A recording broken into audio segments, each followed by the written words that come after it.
Our Coronation Part 2. After the coronation, Liam and I take pictures with our girls, my family and his. We love the pictures of Eliana, Aurelia and Lucia with us. They are so excited and sweet.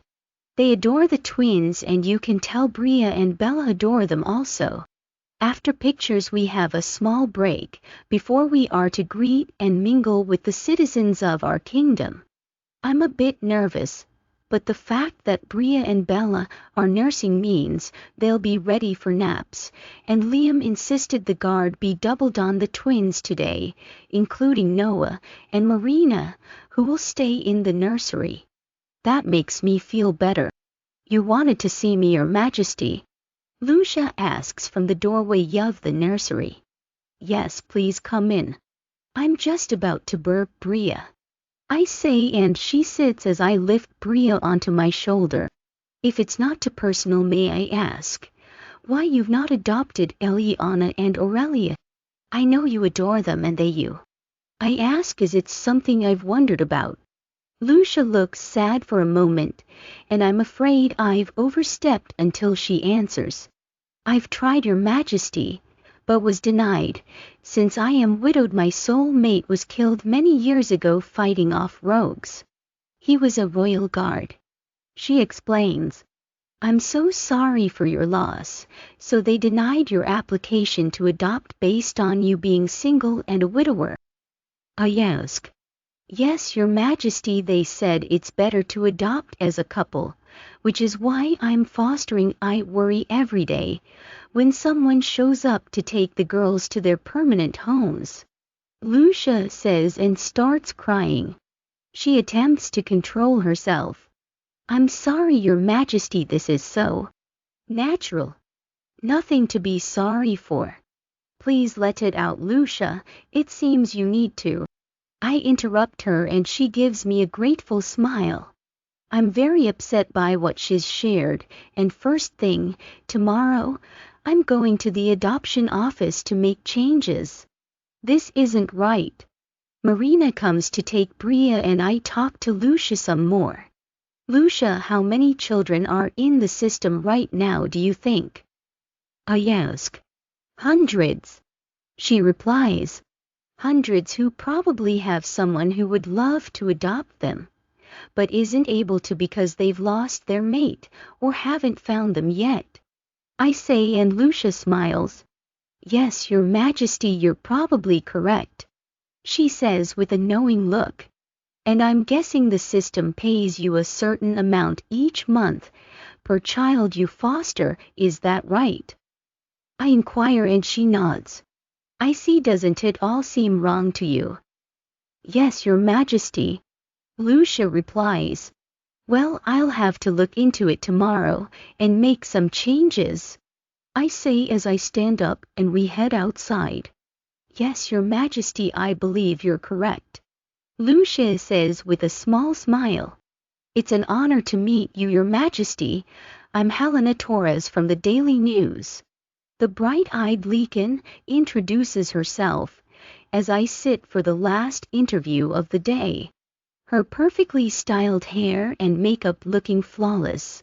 It's wonderful to meet you, Helena, I reply and wait for her to sit. She takes out her recorder and list of questions. So, Your Majesty, you've had quite the journey, haven't you? From a wolf Pax Omega to princess to queen in a little over a year. How has it been adjusting? She asks, and I begin answering the same questions that each reporter has asked. Your Majesty, what will be your first act as queen?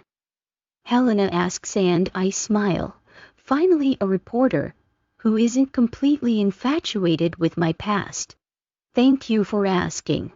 I intend to look into our social services department and see how the rules are being followed. I want to see if those rules are helping or hindering those they are meant to protect, I explain. I'm also going to be forming a panel of citizens to give their opinions on all departments within our government, so we can make sure everyone is doing their very best to make sure our citizens are getting what they need. It's very important to myself and my husband, as well as to the council, that our citizens' welfare be top priority. Well, that's wonderful, Your Majesty. Would you like to add anything else? Helena asks. Yes, starting immediately we will be having a day each month where any citizen, no matter their status, may come to the throne room and discuss any grievance or anything they're unhappy with to both the king and myself, so we may figure out a way to make everyone live with it. I mean it wholeheartedly when I say our main priority is the people. I reply, and Helena thanks me and we part ways. I look out over the estate and smile at everyone chatting and mingling while children play. This is what being royalty means. It's protecting our people, and you, my sweet daughter, are ahead of the game. My mom walks up beside me, wrapping her arm through mine. You think so? I ask nervously. I know, she says with a smile. You're going to be an amazing Queen, Leah, because you care. You and Liam don't give a shit about the money, mansions or diamonds. It's the people that's what makes great kings and queens. She's right, sweetheart. My mother-in-law walks up, taking my other arm. I usually am. You haven't realized it by now. My mom jokes with her. I love watching these two best friends, who are closer than sisters, tease one another. It reminds me of Marina and I. Speaking of Marina, I decide to go check on the twins. I excuse myself and head into the royal hall and towards the nursery. It's so quiet inside, which puts my nerves on edge. When I turn the corner and see that there's no guards, I get a bad feeling and immediately mind link Liam, pausing just before the nursery room door. Liam, something's wrong. There's no guards outside the nursery, I say worriedly. I walk to the door and lean my ear against it, but hear nothing. I need to check on them. I'm coming, my love, be careful. Liam answers, making me smile, that he knows me so well and knows I'm going to check on the twins. I silently open the door, and when I don't find anyone in the main room, I quickly move to the nursery door and listen at the crack. My blood boils and I lose my shit at what I hear. This was a brilliant idea. A small whiny voice says, now, he'll have to come to us to rescue his precious brats, and he'll be ours. Would you shut up? A haughty voice replies that I know belongs to a tall blonde leakin, who should be in the dungeons in Canada right now. I told you it would work. Those two incompetent guards are probs still searching for the man who broke in to kill the new king and queen, while we take the princesses and disappear. Liam will have to come to us alone, and then we can drug him and make love to him. His precious mate will be in agony. The other voice I recognize as Cecily's says, and I can't fight it any longer. I try to talk Isis from taking over until I hear, stop squirming, you little brat, or he'll give you something to squirm about. Victoria roars at my child, and I release control as I feel my body shift, and within moments Isis storms into the nursery to find both bitches about to take off out onto the balcony with Bria and Bella in their arms. They're taken by surprise and quickly place the babies in Bella's crib before turning to escape, only to find I'm already blocking their exit. They freeze in their tracks, and right then Marina, Noah, Liam and the guard arrive. Guards detain them. Liam orders, and within moments the guard have both in cuffs, and I slip into my office to shift back and change into black leggings and a sweater dress that's red. My ball gown is ruined. I will have to go back to the house to get another dress for the dinner and dance that ends our celebration, but right now I'm a furious mom. I walk back into the nursery and take Bella from Marina before moving next to Liam. Where were you? I growl. I'm so sorry, Leah, Noah starts to say, but I stop him. Not you two. I know you two were doing your jobs. I'm talking to the rest of you. I walked into no guard anywhere. There was double the guard today, but no one was protecting our daughters. I roar, trying to keep calm so the twins don't get upset. Bella immediately starts fussing and burrowing closer. I need to breathe. Let me take Bella. Leah, Noah's already has Bria and your parents would like to see them. Marina holds out her arms, and I hand her Bella. Don't take your eyes off my babies until I'm with you. I growl and Marina looks into my eyes before I feel her mind link. Don't worry, Isis, I promise I won't. Justice says. Isis nods and hands Bella over, and we watch Noah, Marina and a few of the guards leave the room. I turn back to the room and everyone looks terrified. Get them out of here. I'll deal with them later, I say to the guards holding Cecily and Victoria. They quickly disappear. I then turn to the guards responsible for guarding the twins. Now explain to us where the hell you were while those two psychos were about to take our daughters. No one speaks and I'm getting more and more angry. We messed up, Your Majesty. The one woman came running towards the nursery and attempted to get in. We blocked her. She ran. We attempted to chase her to apprehend her, but she disappeared. Fritz explains and I nod. One of us should have stayed at our post, Your Majesty, and we're ready for our punishment. Daniel chimes in, and as I look at the rest of the guards, I can see they all feel bad for their mess up. This isn't a joke, it's not a game, because let me be crystal clear on one thing, if anything were to happen to our girls, I would send every single one of you to the dungeons, where you'd be begging me to just fire you. I roar. Now go see the head guard and tell him I said to reassign you for the rest of the day and replace your positions until I've had time to calm down. They all head for the door, giving Liam and I a heartfelt apology as they pass. The moment the room's clear, I feel my husband's arms wrap around me from behind, and I start to calm down. You can be terrifying, my love, he says before kissing my temple. Liam, if I hadn't come up when I did, those psychos would have disappeared with the twins. I tell him. They are through. They were given a chance, but they came after our daughters, and I won't let them have another chance. Agreed, my love, he replies before turning me to face him. But tonight it's our coronation, so let's go get you changed and head down to complete the festivities. We'll keep the twins with us. All right, thank you. I love you so much, I say before kissing him lovingly. I love you just as much, he replies, and we lock up the nursery and head to our place so I can shower and get another dress on. The hair and makeup team quickly put my hair up and pin my crown on before helping me into a dress as equally gorgeous as my first.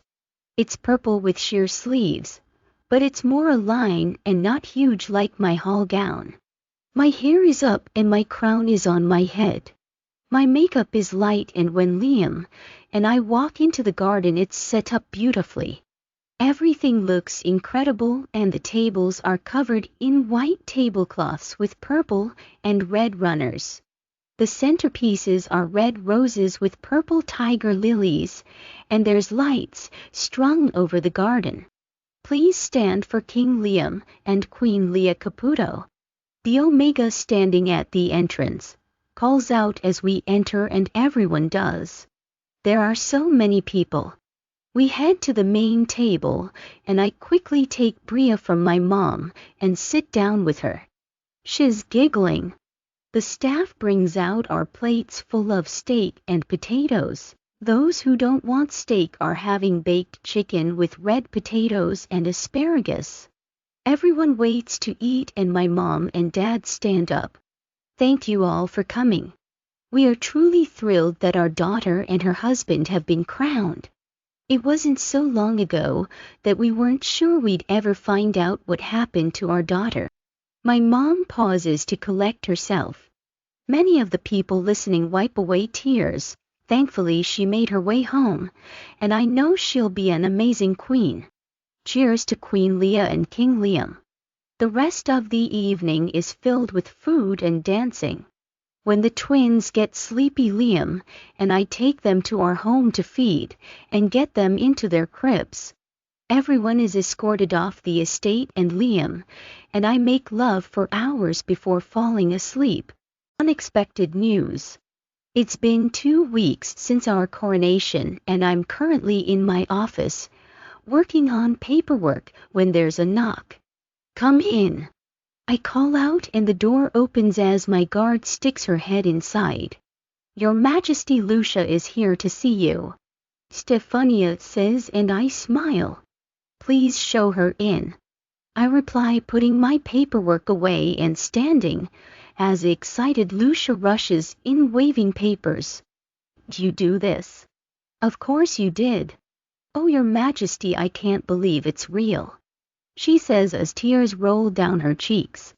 When the head of the adoption center called to tell me that I'd been officially allowed to adopt Eliana and Aurelia, I thought I was dreaming. Then the paperwork arrived. I can't thank you enough. You don't need to thank me, I say as we sit on the sofa. Those girls are meant to be with you. You love them and they you. I just got rid of the red tape, making it official. Now, you don't have to worry they'll be taken to their forever home, because you are their forever home. We chat for a while more before there's another knock at the door. Stefania sticks her head in. I'm sorry to interrupt, Your Majesty, but Dr. Fioga is waiting to see you. Stefania tells me and I stand up. Oh, are you sick, Your Highness? Lucia asks in concern. No, I'm fine. Both my husband and I, as well as my parents and siblings, all have checkups every 2 weeks to make sure. I explain as we leave my office and I lock up. It's my turn today. We head out of the royal hall and I say goodbye as she gets into her car and drives away before I head to the mansion. I see it's your day also. I turn and smile as Saturn joins me, walking inside and to the clinic room. It is. How's Charlie doing? I ask as we enter the room and sit down so Ileana can draw our blood. She's amazing, and I barely feel it. We stand up and sit on the 2 exam tables. He's growing so fast. Saturn tells me about all the new things he's been up to and it makes me smile. After we catch up, I look around. I wonder where the doctor is. He never takes this long, I say, and suddenly the door flies open and Dr. Fioga walks in looking very on edge. I apologize for the wait, Your Highnesses, but I triple-checked your results and it's definitely true, you're pregnant. He blurts out, and Saturn and I exchange a confused look. Who are you talking to? I ask. Both of you. You're both pregnant, he says with a smile. Now, if you will change into gowns, we'll see how far along, he says and leaves the room so we can change. He returns and with Ileana's help gives us each an ultrasound before looking astonished. This is quite unusual, but you're both at 6 weeks. I can't see the sex yet, but you're both due on September 2nd. He steps out and Saturn and I change and hug excitedly. Holy cow, Christian is going to flip. Saturn says as we grab our prenatal vitamins from Ilyana and leave the exam rooms. As is Liam. I'm going to tell him now. I'll see you at dinner. I say, hugging Saturn, and head upstairs to the nursery to find my husband playing with the twins. I watch them for a bit, loving how sweet he is. My queen, are you spying? Liam teases without even looking at me. How did you know I was here? I ask, walking into the room and sitting next to him on the floor as Bella crawls into my lap. Hello, Mama's princess. Bella giggles as she plays with her dolly. I always know when you're close by, I sense you. Liam replies and kisses me lovingly. How was your exam? He asks, and I look at him smiling. Interesting. It turns out Saturn and I are both 6 weeks pregnant. I reply and love watching Liam beam a smile. We're having another baby. He asks in excitement, and I nod before he kisses me again. This is fantastic news. I'm so happy. So am I. I do want to wait until I'm further along to tell everyone. I reply and he agrees. You mean besides the 4 of us, right? Marina asks as her, Noah, Saturn, and Christian walk in with Charlie, who starts playing with the twins. I laugh. Of course, besides you 4. I reply, and we all sit on the floor, watching the babies play and just spending time together. After we all get ready for dinner, I walk into the nursery and Liam's jaw drops. Wow, Bria, doesn't Mama look beautiful? He asks her as she smiles at me happily. I walk over and kiss her on the forehead. Well, thank you both. I tell them a moment before I hear Bella fussing. I lift her out of her swing and smile at Noah, who picks both swings up to take downstairs. Thank you, Noah. Glad to help. He replies before walking out of the nursery and heading down the hallway. After you, my queen. Liam says and kisses me as we head downstairs. May I say, after the girls go to bed, I'm ripping that sexy sweater dress off of you with anything underneath and making you scream my name. I blush as we step into the dining room, and damn, I'm aching. I'm wearing a simple burgundy sweater dress with my black stiletto sandals, and the look Liam gives me with so much lust in his eyes has me 3/4 of the way to grabbing his hand and dragging him back to our rooms to have him take me. Until I hear Saturn's voice. I don't think so, Your Majesty, she says quietly, so only I hear her with a smirk. If I can't get out of this, neither can you. We're telling them, aren't we? I ask in annoyance, and Saturn laughs, but isn't able to reply as my parents walk over, and we exchange hugs before placing the girls in their swings and everyone sits. The servers bring out an amazing dinner of pot roast, grilled vegetables, salad, pasta and bread. Before we begin, there are a few announcements to be made. Saturn and Christian, you can start. I say, and my brother stands up. Thank you, sis. Well, my gorgeous wife is expecting our 2nd child. Christian announces with a grin. Everyone congratulates them and Saturn is beaming. That's fantastic news, but Saturn isn't the only one, is she? My mother asks with a smirk, and I narrow my eyes. No, Liam and I are also expecting, and it turns out both Saturn and I are the same time along. I should have known you'd get it from the doctor. I reply with a smirk of my own. What did it cost you? The whole table laughs because it's become common knowledge my mother has the doctor report back to her after each of our exams. You don't want to know, let me just say, he really kept quiet until the last moment. My mom says in irritation.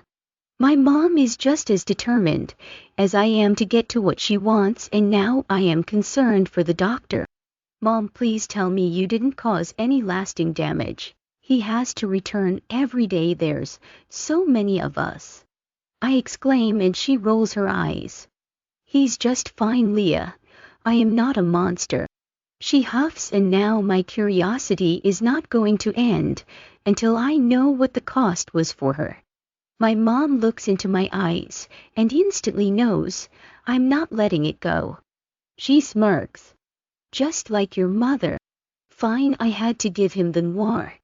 My father burst out laughing, while the rest of us stare at my mom in shock. The only sound in the dining room is my father laughing, but attempting to control himself. That's what has me laughing hysterically, followed by Liam, my brothers and their wives. You gave him the Bugatti Noir that you just bought just to find out we're expecting, which we just told everyone. I say, cracking up. My mother loves cars and has a collection of some of the most expensive and rarest vehicles in the world. She had waited for months while her noir was being made, and it had just been delivered 2 weeks prior. Mother, you could have just asked us. What did you think he was going to say? Christian asks my mom, who looks up with watery eyes, and immediately everyone stops laughing and the room is quiet other than the sounds of the swings. I know I was being silly, but when he wouldn't tell me, after the first 3 offers, I felt it had to be something horrible, like one of you was sick and badly. She says softly, and my dad stands up and pulls her up and into his chest, wrapping his arms around her. My love, it's all right, our family is safe and strong, he says in a comforting voice. Mom, I'm so sorry you were worried. From now on you have my permission to know exactly what my exams show, and you won't lose your car, I say, getting up to go hug her. My family says the same. Of course, I wasn't actually accepting your car, Your Highness. I just couldn't believe you'd go so far, and when I realized you were worried, that's when I told you about the pregnancies, the doctor says as he walks into the dining room and informs her. We invite him to join us and we resume eating. The rest of the meal is full of laughter and smiles. As we all finish up, my father approaches. Hi Daddy, everything okay? I ask as he hugs me. When he steps back, he's smiling. Everything is great. My children are here and grandchildren, it's wonderful. I actually wanted to ask if you'd mind if we keep the twins tonight. Your mama was upset, and I'd like to surprise her by taking your twins tonight, Devon's tomorrow, and Charlie the night after. He explains and gives a smile almost nervously. Daddy, that's a fantastic idea. Of course, you can keep Bella and Bria tonight, I reply, and immediately hear Isis. Fantastic idea indeed. It's been too long since I got to be with Zeus, she says pleadingly. Plus, it'll be last time until our pup arrives. I know she's right, and I feel myself get excited at the thought. Don't worry, Isis, as soon as the girls are out the door, it'll be all you, I reply to my wolf, who howls in excitement. Thank you, she says, and retreats back as we say goodnight and everyone heads out. Liam had taken the twins' bassinets over to my parents, and I quickly removed my clothes and allowed Isis to take over. Moments later, the front door opened and Liam walks into the dark foyer. Isis's POV. Time to play Zeus, I purr the moment Liam walks into the house. He shoots me a smirk, and a moment later Zeus is standing in front of me. You're so gorgeous, my love, he says before pulling me into his arms and licking my mark. I moan as I get wet and achy. I can smell your arousal, my love. Run, baby, let me chase you. He growls and releases me so I can run. I make it out the door and into the woods quickly. I'm coming for you, Isis, and I can't wait to be inside you. Shit, I think to myself, I love to run, and know it will be a while before I can take control again, since the babe is almost here. But my need for Zeus is just as strong. So I don't go full out and don't mask my scent, so he can catch me soon. I'm getting closer, baby. I can smell your arousal, and it's becoming more intense by the moment. Zeus says over our link, and my wetness becomes soaked. I damn near have to stop, but don't want to make it too easy on him. So I mask my scent and hide between two large boulders, knowing I'm completely out of sight. I slow my breathing and mask my scent again moments before I hear my mate rush into the small clearing, and I know the moment he loses my scent. He begins to walk the clearing sniffing as he tries to find my scent.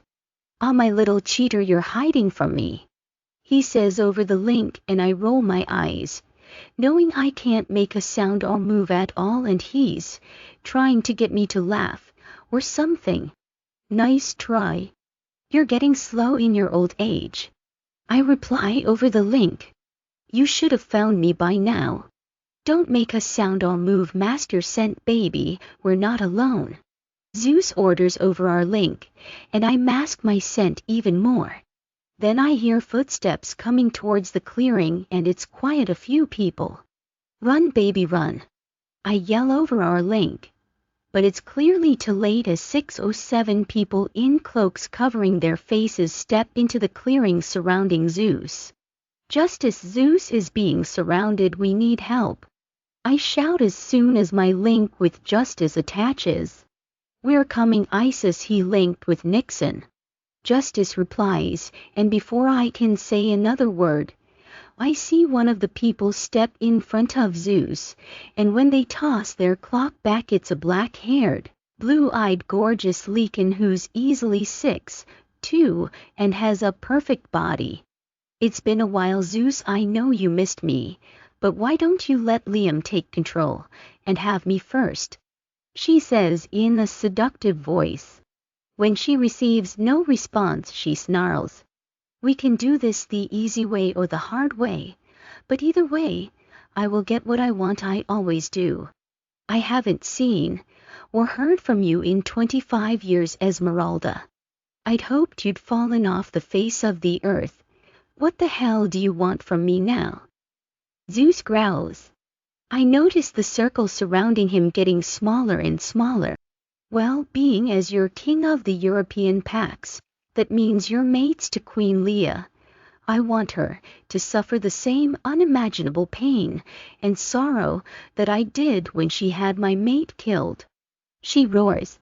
"I think you're mistaken. The council makes those decisions," he explains, but suddenly one of the other cloaked people step up behind Zeus and stab a syringe into his neck with what can only be wolfsbane, and the effects are damn near immediate when Zeus roars in pain and drops to the ground. "We have to go, they're almost here," the man who injected Zeus growls, and the people lift a very weak and naked Liam up. "Don't fight it, Liam. It just is more excruciating. We'll finish our chat after you've regained consciousness," the woman named Esmeralda says before they all disappear. The speed with which even their scents disappear is incredible. As I slide out of my hiding spot, I hear Justice and Nixon enter with half of the guard, and Justice throws me a robe so I can step out of sight and shift. Her and Nixon shift back also. They took him. "I want everyone questioned and searched now," I said. "Now." I roar and everyone flees.